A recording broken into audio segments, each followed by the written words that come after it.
우리가 지난 시간에 시편 18편 16절에서 19절 말씀을 함께 살펴보면서 다윗이 하나님께서 자신을 붙잡아 주시고 또 건져 주시고 믿음 주시고 평안함으로 인도하여 주신 하나님에 대한 다윗의 찬양과 고백을 살펴보았습니다. 지난 시간에 우리가 함께 기도했던 기도의 제목은 바로 다윗이 하나님께서 주신 그러한 붙잡아 주심, 건져 주심, 믿음을 주심, 인도하여 주심을 가지고 우리가 함께 기도 제목을 가지고 기도했었습니다. 여러분들 한 주간 동안 어떻게 사셨는지 궁금합니다. 저는 한 주간 동안 내내 이 다윗이 하나님 앞에 받았던 그 은혜, 하나님 나도 그렇게 주십시오 라는 그런 기도 제목을 가지고 계속 기도하고 있고 또 앞으로도 기도하려고 합니다. 하나님, 나를 이 죄악된 세상에서 붙잡아 주시고 구원하여 주시고 믿음 주시고 인도하여 주옵소서. 여러분, 우리 이 시편 말씀을 통해서 성도 여러분들도 함께 이런 기도 제목을 가지고 하나님께 기도하는 귀한 시간들이 되었으면 좋겠습니다. 오늘 본문 말씀은 상 주시며 갚으시는 하나님이라는 제목으로 하나님 말씀을 살펴보려고 합니다. 지난 시간 다윗이 하나님으로부터 받았던 은혜, 붙잡아 주시고 건져 주시고 믿음을 주시고 인도하여 주신 그 하나님의 은혜에 대하여 오늘 다윗은 하나님께서 그렇게 은혜를 베푸시는 자들은 누구인가? 어떻게 해야 하나님께서 그런 은혜를 주시는가 하는 이러한 부분들을 살펴보려고 합니다. 오늘 말씀을 통해서 우리가 살펴보는 제목과 같은 말씀, 하나님은 어떤 하나님이신가에 대해서 20절에 여호와께서 내 의를 따라 상 주시며 내 손의 깨끗함을 따라 내게 갚으셨으니 라고 말합니다. 오늘 다윗이 하나님 앞에 고백한 내용은 하나님은 누구시냐? 상 주시며 갚으시는 하나님이시다 라는 겁니다. 하나님께서는 다윗에게 상을 주셨고 또 다윗의 그의 삶의 행함대로 갚아주셨다라는 말씀입니다. 그 결과가 무엇이냐? 지난 시간 살펴보았던 것처럼 그래서 하나님이 나를 붙잡아 주셨고 나를 건져 주셨고 믿음을 주셨고 인도하여 주셨다라는 겁니다. 다윗은 이렇게 하나님께서는 상 주시며 갚으시는 하나님이신데 오늘 다윗이 이렇게 말하는 상 주시며 라는 이 단어는 우리가 주목할 만한 단어라고 생각합니다. 이 상 주다 라는 이 히브리어는 충분하게 넘치도록 주신다 라는 뜻을 가진 단어입니다. 하나님은 우리들에게 넘치도록 주시는 하나님이시다 라는 거죠. 그래서 하나님은 다윗을 붙잡아 주셨고 건져 주셨고 믿음을 주시고 또한 그를 평안함으로 하나님이 인도하여 주신 것입니다. 하나님은 이렇게 상 주시며 다윗이 행한 그 일에 따라 하나님은 복을 주셨던 하나님이신데 여기서 다윗은 하나님이 상을 주시며 갚아주시는데 그 기준이 있습니다. 하나님은 무엇을 보고 상을 주시고 갚아주셨느냐? 오늘 우리 20절 말씀에 의를 따라 그리고 손의 깨끗함을 따라 상 주시고 갚으셨다라는 겁니다. 의를 따라 손의 깨끗함을 따라는 비슷한 말들입니다. 좀 정확하게 표현하면 의를 따라라는 이 말씀을 좀 더 자세하게 설명해 주는 것이 손의 깨끗함을 따라라는 것입니다. 다윗은 하나님께서 상을 주시고 또한 갚아주시는 복을 주시는 은혜를 베푸시는 하나님이신데 그 기준은 의를 따라 손의 깨끗함으로 살아가는 자들에게 상 주시고 또한 갚으시는 하나님이시다라고 말합니다. 여기서 다윗이 말한 의를 따라라는 이 말씀은 여러분 아시겠지만 하나님의 의, 즉 하나님의 뜻에 따라라는 말입니다. 하나님의 뜻에 따라, 말씀에 따라 순종하며 살아가는 그런 삶을 살아가는 자들에게 하나님은 넘치도록 하나님이 은혜 주시고 보답하시고 갚으시는 하나님이시다. 하나님의 말씀대로 살아가면, 하나님의 뜻에 따라 순종하며 살면 하나님은 상을 주시고 갚으시는 하나님, 풍성하게 넘치도록 은혜와 복을 주시는 하나님. 지난 시간 말씀과 연관지어 말씀드리면, 의를 따라 손의 깨끗함을 따라 하나님의 말씀대로 순종하며 살면 하나님은 붙잡아 주시고 건져 주시고 때를 따라 믿음도 주시고 인도하여 주시는 넘치는 은혜를 주시는 하나님이시다. 다윗은 그렇게 말하고 있습니다. 이제 좀 더 구체적으로 의를 따르는 삶, 또 손의 깨끗한 삶이라는 것을 위해서 어떻게 해야 되느냐, 또는 의를 따르는 사람이 구체적으로 어떤 것이냐 라는 것에 대해서 21절부터 23절까지 그것을 말씀하고 있습니다.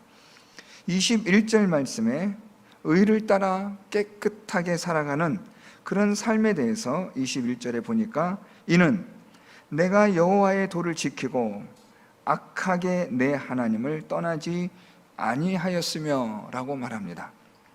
하나님께서 상을 주시고 갚아주시는 의를 따라 손에 깨끗한 삶을 살아가는 것은 여호와의 도를 지키고 하나님을 떠나지 않는 것이라고 말하고 있습니다.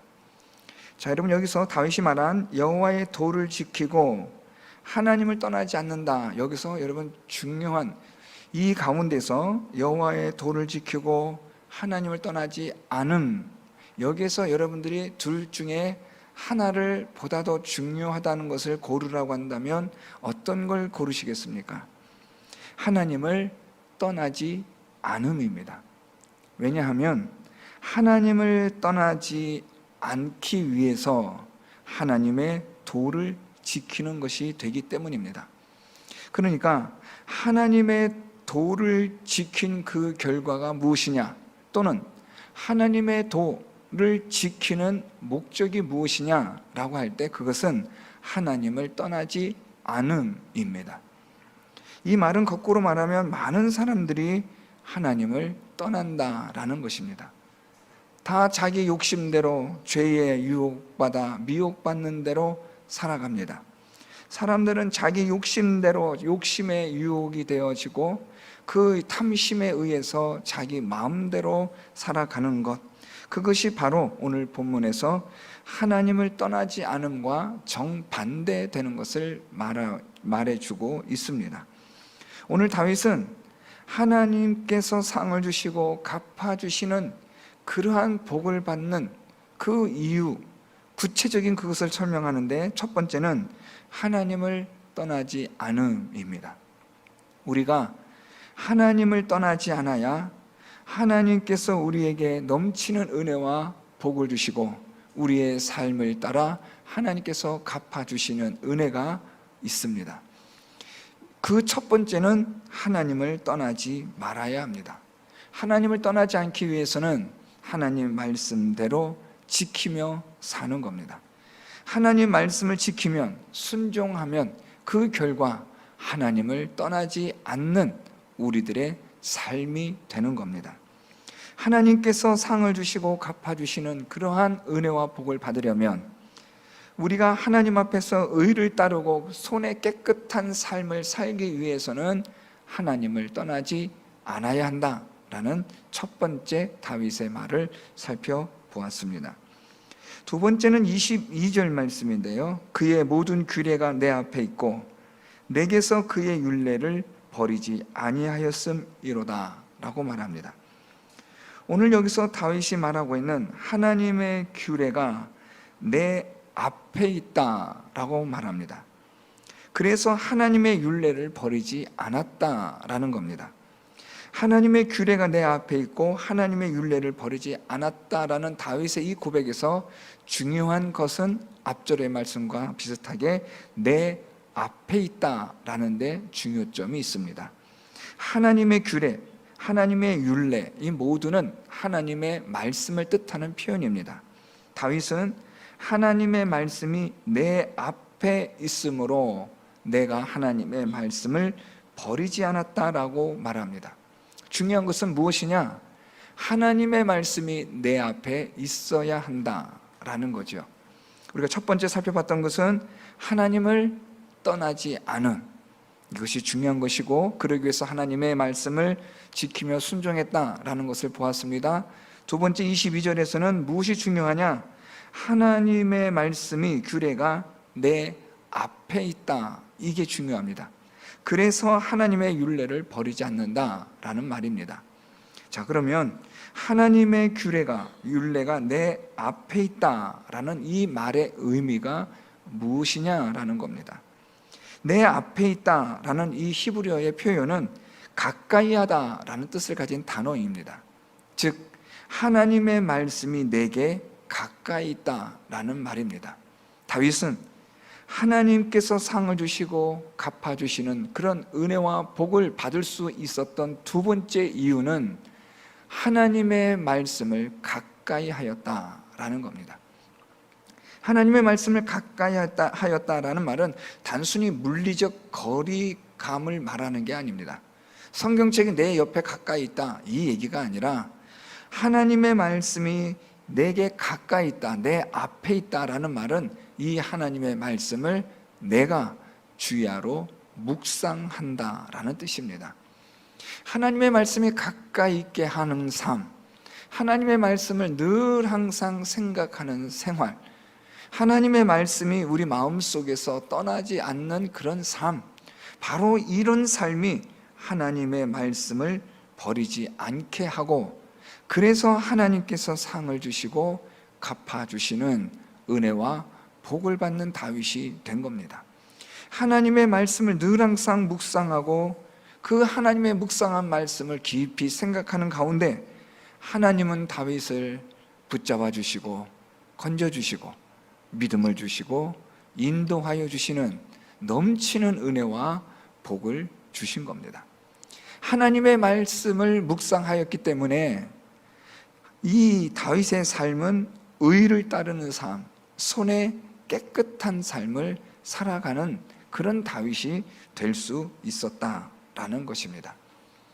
자, 이제 세 번째, 하나님께서 상을 주시며 갚아주시는 삶을 위하여 세 번째 다윗이 말하는 것이 있습니다. 23절입니다. 그의 모든 규례가, 또한 나는 그의 앞에 완전하여 나의 죄악에서 스스로 자신을 지켰나니 라고 말합니다. 23절, 나는 그의 앞에 완전하여 나의 죄악에서 스스로 자신을 지켰나니. 오늘 다윗이 여기서 고백하는 내용은 나는 그의 앞에 완전하여 나의 죄악에서 자신을 지켰다라고 말합니다. 자, 여러분, 여기서도 중요한 핵심적인 역할을 이끄는 구절이 있습니다. 우리가 지금까지 살펴본 것처럼 첫 번째는 하나님을 떠나지 않음이 중요한 구절의 핵심이었고, 두 번째는 하나님의 말씀이 내 앞에 있다는 것이 핵심적인 구절이었다면, 오늘 이 23절의 핵심적인 구절은 무엇이냐면 그의 앞에 완전함이라는 겁니다. 하나님 앞에 완전하여 나의 죄악에서 자신을 지켰다라고 다윗은 말하고 있습니다. 자, 여러분, 여기서 오늘 이 다윗의 이 표현을 여러분 보시면서 조금은 의아해한 생각이 들 수 있습니다. 성경에 대해서 우리가 잘 알고 있고 또 성경을 많이 읽으신 분들은 하나님 앞에 완전하다라는 다윗의 표현이 적합한가? 라는 의문입니다. 하나님은 완전하신 하나님이신 건 맞는데 그 완전하신 하나님 앞에 다윗은 오늘 무엇이라고 고백하냐면 나는 그의 앞에 완전하여 라고 말하고 있습니다. 그래서 나의 죄악에서 스스로 자신을 지켰다라고 말하고 있는데, 어떻게 사람이 완전하신 하나님 앞에 완전할 수 있단 말인가? 라는 의문을 갖는 것은 아주 이 본문을 정확하게 짚어보고 있는 의문입니다. 오늘 다윗이 하나님 앞에서 완전하다라고 말할 때 다윗이 하나님 앞에 말 그대로 나는 완전했습니다, 이 말을 뜻하는 게 아닙니다. 조금 이 구절을 우리가 풀어서 설명하려면 이렇게 하면 됩니다. 내가 하나님 앞에 죄악에서 나를 지켜내기 위하여 완전함을 목표로 하여 그렇게 하나님의 말씀을 삼았습니다 라는 표현입니다. 다시 말하면 오늘 다윗은 하나님 앞에 완전함을 위하여 내가 말씀대로 지켜 살려고 했습니다 라는 뜻입니다. 하나님 앞에 어떻게 사람이 완전할 수 있겠습니까? 그런데 다윗이 하나님 앞에 완전함이라는 목표를 정하고 그렇게 살았다라는 거죠. 여러분, 이건 중요합니다. 우리의 기대 수준이 얼만큼이냐, 기대치가 어느 정도냐는 우리의 수준을 얼만큼 끌어올릴 수 있느냐와 연결되어 있습니다. 이를테면 내가 목표하는 그 목표치가 50이라고 한다면 50까지는 도달하지 못한다 할지라도 50에 가까이 접근하려고 애를 쓸 겁니다. 그래서 50은 되지 않아도 40 또는 30 몇까지는 이끌어낼 수 있다면 잘한 겁니다. 자, 그런데 만일 그것을 기대치를 목표를 50이라고 하지 않고 70이라고 했다면, 우리의 기대 수준을 좀 더 높이면 우리는 또 그만큼 더 높이 오를 수 있다라는 말입니다. 지금 말하는 이 다윗의 표현은, 고백은 나의 이 죄를 짓지 않는 이 일에 있어서 나는 완전함을 목표로 합니다. 하나님 앞에서 완전해지기를 나는 소망합니다. 이러한 기대치, 목표치를 가지고 있었다라는 말입니다. 여러분, 우리는 보통 이 믿음의 삶에 있어서나 거룩의 삶에 있어서나 그 척도, 기준은 사실 여러분 가만히 생각해 보면 상대적인 경우가 많습니다. 한번 생각해 보세요. 누구보다도 난 나, 저 사람보다는 내가 낫지. 우리는 보통 그렇게 기준을 삼기도 하고 그것을 목표치로 삼아 스스로 위로하기도 하고 위안을 받기도 합니다. 보여지는 게 사람이니까요. 저 사람보다 난 나라는 그런 기대치를 가지고 우리는 살아가는데, 다윗은 그러지를 않습니다. 그들과 함께 상대적 그런 기준을 가지고 다윗은 자기의 믿음의 수준을 정한 게 아니라 절대적 완전함의 수준인 하나님에다가 그 목표를 맞춘 겁니다.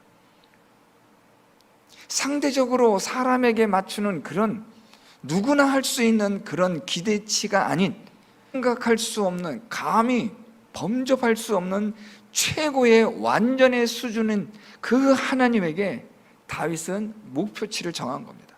나는 하나님 앞에서 완전해질 거야. 사실 여러분, 다윗이 완전해지나요? 그럴 수 없죠. 우리가 다윗의 일생을 잘 보잖아요. 살인을 하기도 하고 밧세바를 범하기도 하고, 때로는 우유부단한 모습으로 그 형제들 간에 자녀들 간에 어떻게 보면 이 피해 살육을 불러일으키는 그런 다윗의 연약한 모습들이 많이 있잖아요. 그렇지만 그럼에도 불구하고 다윗의 그 목표치는 완전한 하나님이셨다라는 거죠. 이게 중요한 거예요. 왜냐하면 우리의 목표치가, 우리의 기대치가 완전하신 하나님이 되면 우리는 절대로 어느 수준에서 안주하거나 안도하지 않습니다. 이 정도면 뭐 됐지라는 생각을 가질 수가 없는 거예요. 타성에 젖을 수도 없습니다. 지금의 수준에 만족할 수도 없지요. 지금 자기가 이렇게 살아가는 이 삶에 대해서 적당한 선에서 타협하고 스스로 만족할 수도 없습니다. 그렇지 않겠어요? 목표치가 완전하신 하나님이니까 아무리 해도 부족할 뿐인 거죠. 아무리 해도 나는 하나님 앞에 허점밖에 보이지 않는 그런 연약한 존재일 수밖에 없음에 대하여 한탄하고, 그것으로 인하여 또한 고군분투하고, 그것으로 인하여 머리를 싸매고 하나님 앞에 엎드리는 그러한 처절한 영적인 몸부림이 그가 죽는 순간까지 계속된다는 거예요. 여러분, 다윗이 하나님 앞에서 그가 어떤 삶을 살았는가 우리가 너무 잘 알지만, 오늘 이 다윗의 시를 통해서 보면 그래서 다윗이 하나님 앞에서 그렇게 인정받을 수밖에 없었구나라는 것을 우리가 알게 되는 것이 바로 이런 부분들이에요. 다윗의 목표치가 사람들에게 그냥 그들의 수준에 맞춘 게 아니라는 거예요. 당시에 괜찮은 사람의 믿음의 수준에 맞춰서 나는 저 사람보다 낫거나 비슷하거나 하니까 이 정도면 괜찮겠지라고 하는 그런 안주하는 그런 모습이 아니라, 완전하신 하나님 앞에 나는 완전하게 살고 싶어라는 그 목표치를 정한 순간부터 다윗은 끊임없이 쉬지 않고 거룩함을 위하여 달려가는 거예요. 여러분, 오늘 이 세 번째 하나님 앞에서의 완전함은 전 너무 중요하다고 생각해요. 왜냐하면 오늘날의 성도들이 너무 쉽게 안주해요. 위험 수위에 있음에도 불구하고 주변의 사람들을 보니까 그들보단 좀 낫다 싶어요. 난 좀 괜찮은 것 같아 보여요. 그러니까 스스로가 자기에게 만족하는 거예요. 사실은 형편없는데, 하나님 보시기에는 함량 미달인데, 그냥 주변에 있는 사람들 보니까 괜찮아 보이니까 그냥 여기에 만족하고 안주하고 스스로 타협점을 찾고 더 이상 어떤 노력도 하지 않으려 하고, 그러다 보면 더 도태되어지는 거예요. 믿음의 자리에서 멀어지고 더 멀리 떨어져 나가는 거죠. 주변의 상황에 따라 보니까 이 정도면 괜찮은 것 같거든요. 주변의 상황에 목표치를 맞추다 보면 우리의 이 수준은 한없이 떨어지는 거예요. 뭐 여러 가지 의견들이 있고 생각들이 있겠지만, 저는 개인적으로 지금 한국 이 교육계의 이 교육 수준이 너무나 많이 질이 떨어진 게 아니냐라는 그런 생각을 해요. 뭐 저랑 같은 고등학교 시절을 보내셨던 제 위에 계신 분들 생각해 보세요. 우리 대학교 가려면 예비고사를 봐야 하고 본고사를 봐야 했어요. 여러분 기억나시죠? 예비고사에서 그 컷오프에서 통과해야 그 예비고사 성적 가지고 본고사로 자기가 원하는 대학에 지원하고, 그 본고사를 치르는 대학에서 요구하는 그 수준의 과목들을 공부해서 본고사에서 붙어야 대학을 붙었어요. 제가 고1 때 이 본고사 제도가 폐지가 돼버렸어요. 그런데 여러분, 사실 그게 아이들에게, 학생들에게 좋은 것 같지만 전반적인 대한민국의 교육의 수준을 완전히 떨어뜨렸다고 교육계의 원로 학자들은 지금도 탄식을 해요. 그래서 그나마 지금 어떻게 해보려고 하는 것들이, 좀 더 영재를 발굴해서 좀 더 똑똑한 아이들은 좀 더 좋은 학교에서 그렇게 좀 차별을 두고 공부를 시키자라는 그런 것들이 몇 가지 있지만 이미 때는 늦은 거죠.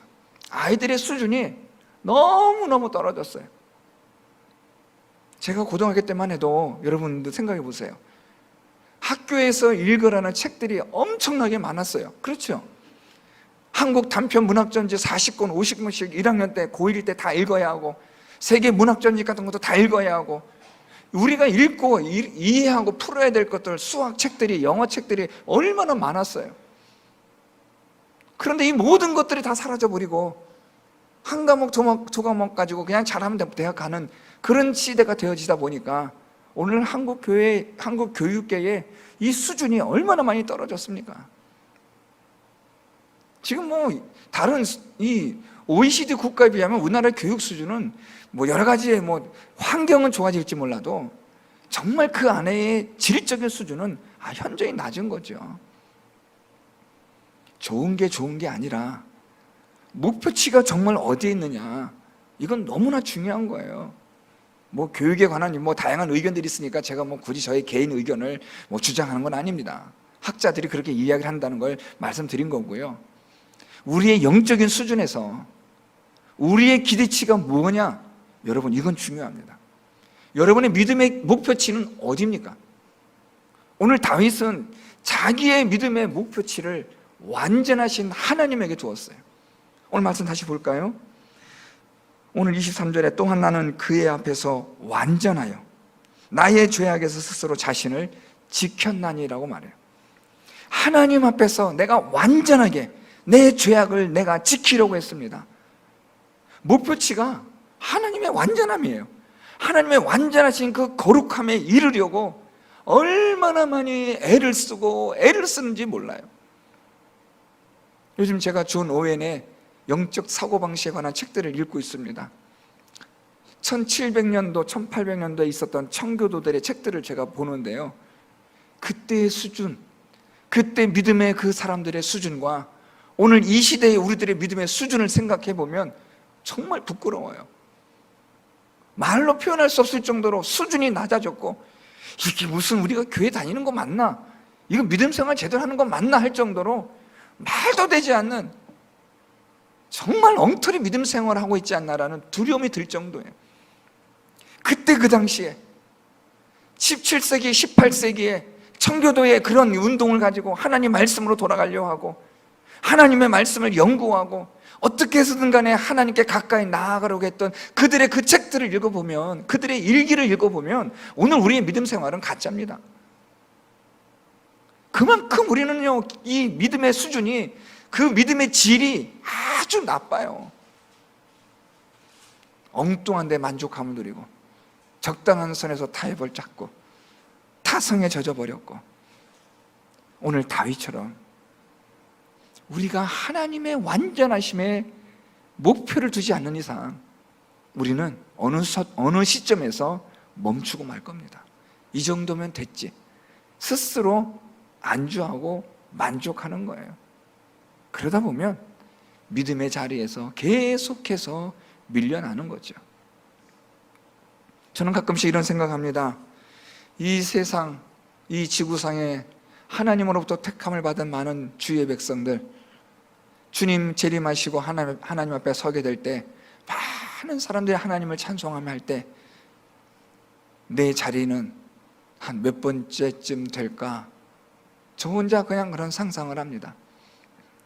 하나님의 거룩하신 보좌 앞으로부터 나는 한 몇 번째쯤에 돼 있을까? 내 믿음의 수준이 산을 넘고 골짜기도 지나고 저 먼 강 바다 끄트머리에 머물러 서 있는 것은 아닌가 하는 안타까움과 두려움이 들곤 합니다. 오늘 다윗이 하나님 앞에, 하나님은 상을 주시며 갚으시는 하나님이신데, 다윗은 이 하나님에 대하여 하나님을 떠나지 않고 하나님의 말씀을 가까이 하며 완전하신 하나님에게 목표를 두었던 그 삶 때문에 하나님은 다윗에게 상을 주시고 갚아주시는 하나님이 되셨다라는 사실을 기억하시기를 바랍니다. 하나님께서 나를 붙들어 주시고, 하나님께서 나를 건져주시고, 하나님께서 내게 믿음을 주시고, 하나님께서 내게 인도하여 주시는 넘치는 은혜와 복을 받으려면 첫째로 하나님을 떠나지 않아야 합니다. 하나님의 말씀대로 여러분들이 순종해야 하고, 하나님의 말씀을 가까이 하는, 묵상하는 삶이 되어야 합니다. 그리고 완전하신 하나님 앞에 완전해지려고 우리가 끊임없이 쉼 없이 멈추지 않고 거룩함을 위하여 살아가야만 하는 겁니다. 사랑하는 성도 여러분, 오늘 저녁 이 시간 우리가 함께 기도할 제목 세 가지입니다. 첫째로 하나님을 떠나지 않게 하여 주옵소서.